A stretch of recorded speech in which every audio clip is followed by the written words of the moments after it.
तो दोस्तों आज हम फिर से आपके लिए लेकर आए हैं देश दुनिया की तमाम ताजा बड़ी खबरें। सबसे पहली बड़ी खबर में आपको बताएंगे दोस्तों कि इजराइल और हमास के बीच 2 महीने और चलेगा युद्ध। सीज फायर के बाद इजराइल फिर से करेगा गाजा पट्टी पर हमला। इजराइल के रक्षा मंत्री ने किया ऐलान, तो भड़की दुनिया। कहा इजराइल ने गाजा पट्टी पर भूलकर भी किया हमला तो इजराइल पर लगाएंगे प्रतिबंध, नहीं देंगे इजराइल का साथ। सीज फायर करके फंस गई इजराइल की सरकार।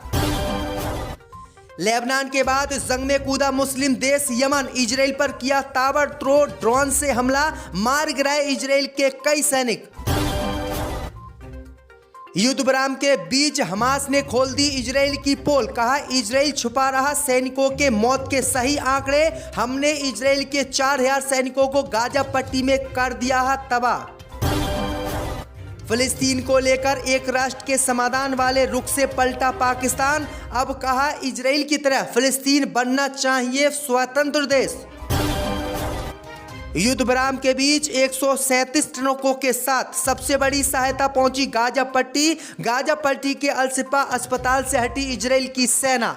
तो दोस्तों सभी खबरों को आपको एक एक कर बताने वाले हैं। वीडियो को लाइक कर चैनल को सब्सक्राइब कर दें। इसी बीच पर तो दोस्तों अगली खबर की ओर। तो गाजा पट्टी में 2 महीने और चलेगा युद्ध। सीज फायर के बाद फिर करेंगे हमला। इजराइल के रक्षा मंत्री ने किया ऐलान। जब दोस्तों आपको बता दें कि इजराइल और हमास के बीच पिछले 50 दिनों से जंग जारी है। शुक्रवार से 4 दिन के लिए जंग रोकी गई है। इस बीच इजरायली रक्षा मंत्री योव गैलेंट ने एक बयान दिया है। उन्होंने कहा कि सीज फायर एक छोटी सी राहत है। गाजा की जंग अभी रुकी नहीं है। यह युद्ध कम से कम 2 महीने और चलेगा। इजराइल के रक्षा मंत्री ने यह साफ कह दिया है कि नेतन्याहू की सेना लंबे युद्ध लड़ने के लिए हमास से तैयार है। उन्होंने कहा है कि हम अपने बंधकों को छुड़ाने के बाद गाजा पट्टी पर फिर से हमला करेंगे और यह युद्ध 2 महीने और चलेगा। तो यह बड़ी अपडेट आ रही दोस्तों कि इजराइल ने जंग और लड़ने का हमास से ऐलान कर दिया है। दूसरी तरफ हमास मुस्लिम देशों से बातचीत करके मुस्लिम देशों की सेना गाजा पट्टी में बुलाने की तैयारी में है, जो इजराइल की सेना से फिर से जंग लड़ेगी। इसी बीच पर तो दोस्तों अगली खबर की ओर। तो इजराइल छुपा रहा सैनिकों के मौत के आंकड़े। जंग के बीच हमास ने किया दावा, दुनिया के सामने खोल दी इजराइल की पोल। जब दोस्तों आपको बता दें कि गाजा पट्टी में इजराइल की हार पर अब हमास ने बड़ा दावा किया है। हमास ने कहा है कि गाजा पट्टी में हमास के लड़ाकों से जीतने में इजराइल की सेना फेल हो गई और इजराइल को 49 दिनों तक चली गाजा पट्टी में भारी नुकसान हुआ है और नुकसान की वजह से ही इजराइल की सरकार ने युद्ध विराम का ऐलान किया। हमास ने दावा किया है कि जंग के दौरान इजराइल के 335 सैन्य वाहनों को हमने नष्ट कर दिया। वहीं सैनिकों को लेकर हमास ने कहा है कि इजराइल सैनिकों के मौत के सही आंकड़े जारी नहीं कर रहा है और सही आंकड़े छिपाने की कोशिश कर रहा है। हमास ने दावा किया है कि इजराइल नुकसान के सही आंकड़े जारी नहीं कर रहा है, जिससे उसकी पूरी दुनिया में थू-थू होगी और पूरी दुनिया इजराइल की मजाक बनाएगी। इसी कारण इजराइल अपने सैनिकों की मौत के सही आंकड़े जारी नहीं कर रहा है। हमास ने बताया है कि गाजा पट्टी में 49 दिनों की जंग में हमास के लगभग 4000 सैनिकों को हमने मार दिया है। तो ये बड़ी अपडेट आ रही है कि गाजा पट्टी में हमास के इस दावे से पूरी दुनिया में हलचल मच गई है। इसी बीच पर तो दोस्तों अगली खबर की ओर। तो लेबनान के बाद जंग में कूदा यमन। इजराइल पर किया ड्रोन से हमला। जब दोस्तों आपको बता दें कि इजराइल और हमास के बीच अभी सीज फायर का ऐलान हो चुका है। इस बीच खबर सामने निकल कर आई दोस्तों कि लेबनान के बाद अब इस जंग में हमास के साथ यमन कूद पड़ा है।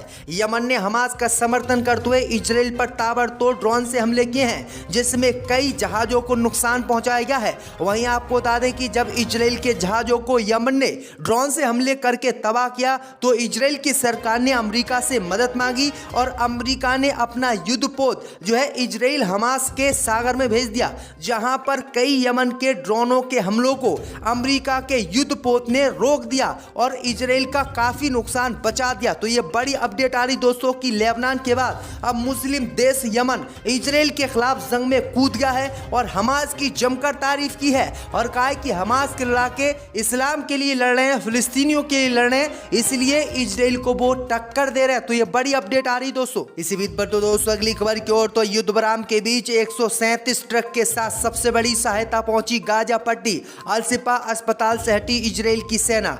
दोस्तों आपको बता दें कि शुक्रवार को 7 अक्टूबर के बाद सबसे बड़ा सहायता काफिला 137 ट्रक और 1,29,000 लीटर ईंधन के साथ गाजा पहुंच गया है।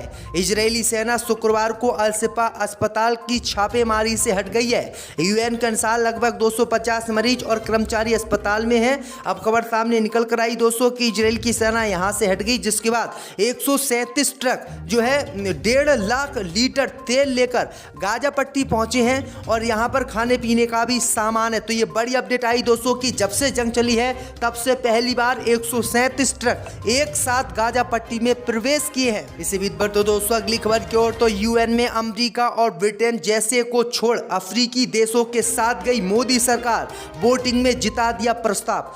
दोस्तों आपको बता दें कि इजराइल हमास की जंग में संयुक्त राष्ट्र में यूएन और अमेरिका के खिलाफ ब्रिटेन के खिलाफ वोट करने वाली मोदी सरकार ने अफ्रीकी देशों के एक और प्रस्ताव पर अमेरिका और ब्रिटेन के खिलाफ अफ्रीकी देशों का साथ दिया और उनके समर्थन में वोट किया, जिसको लेकर अमेरिका और ब्रिटेन को बड़ा झटका लगा। दरअसल आपको बता दें कि संयुक्त राष्ट्र संघ में भारत ने टैक्सेशन पर लाए अफ्रीकी देशों के प्रस्ताव का समर्थन किया और वोटिंग में जीत भी मिली। अमेरिका ब्रिटेन जैसे देशों के खिलाफ मोदी सरकार ने वोट किया है, जिसे देखकर अमेरिका और ब्रिटेन पूरी तरीके से डर गया है। दरअसल आपको बता दें कि इजराइल और हमास के युद्ध में अफ्रीकी देश गाजा पट्टी और हमास के समर्थन में है, जबकि अमेरिका ब्रिटेन सहित रूस अन्य जो है महाशक्तियां जैसे बड़े देश जो है इजराइल के साथ है। और अब भारत ने वोटिंग करके इन सभी देशों को हैचंग कर दिया, पछाड़ दिया। इसी बीच पर तो दोस्तों अगली खबर की ओर, तो फिलिस्तीन को लेकर एक राष्ट्र के समाधान वाले रुख से पलटा पाकिस्तान।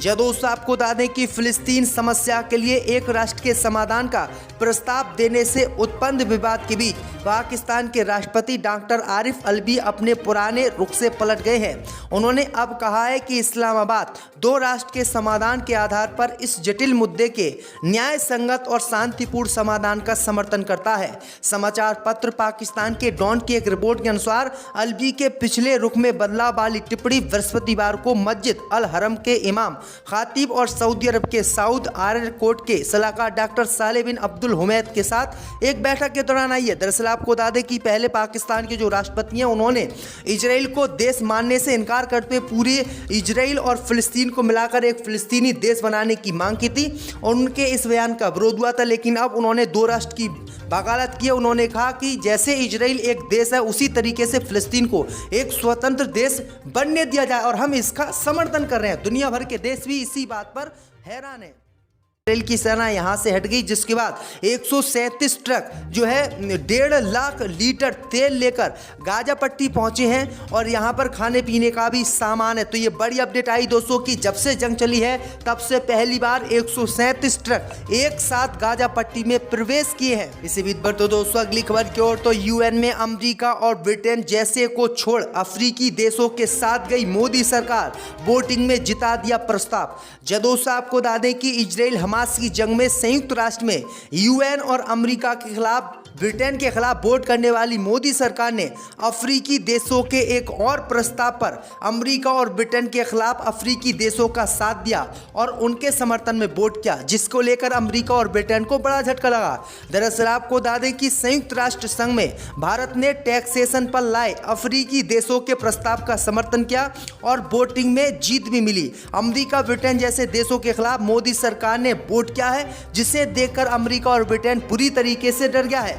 दरअसल आपको बता दें कि इजराइल और हमास के युद्ध में अफ्रीकी देश गाजा पट्टी और हमास के समर्थन में है, जबकि अमेरिका ब्रिटेन सहित रूस अन्य जो है महाशक्तियां जैसे बड़े देश जो है इजराइल के साथ है। और अब भारत ने वोटिंग करके इन सभी देशों को हैचंग कर दिया, पछाड़ दिया। इसी बीच पर तो दोस्तों अगली खबर की ओर, तो फिलिस्तीन को लेकर एक राष्ट्र के समाधान वाले रुख से पलटा पाकिस्तान। जो दोस्तों आपको बता दें कि फिलिस्तीन समस्या के लिए एक राष्ट्र के समाधान का प्रस्ताव देने से उत्पन्न विवाद के बीच पाकिस्तान के राष्ट्रपति डॉक्टर आरिफ अलवी अपने पुराने रुख से पलट गए हैं। उन्होंने अब कहा है कि इस्लामाबाद दो राष्ट्र के समाधान के आधार पर इस जटिल मुद्दे के न्याय संगत और शांतिपूर्ण समाधान का समर्थन करता है। समाचार पत्र पाकिस्तान के डॉन की एक रिपोर्ट के अनुसार अलवी के पिछले रुख में बदलाव वाली टिप्पणी बृहस्पतिवार को मस्जिद अल हरम के इमाम खातिब और सऊदी अरब के साउद आर्य कोर्ट के सलाहकार डॉक्टर सालेह बिन अब्दुल हुमैद के साथ एक बैठक के दौरान आई है। दरअसल आपको बता दें कि पहले पाकिस्तान के जो राष्ट्रपति हैं उन्होंने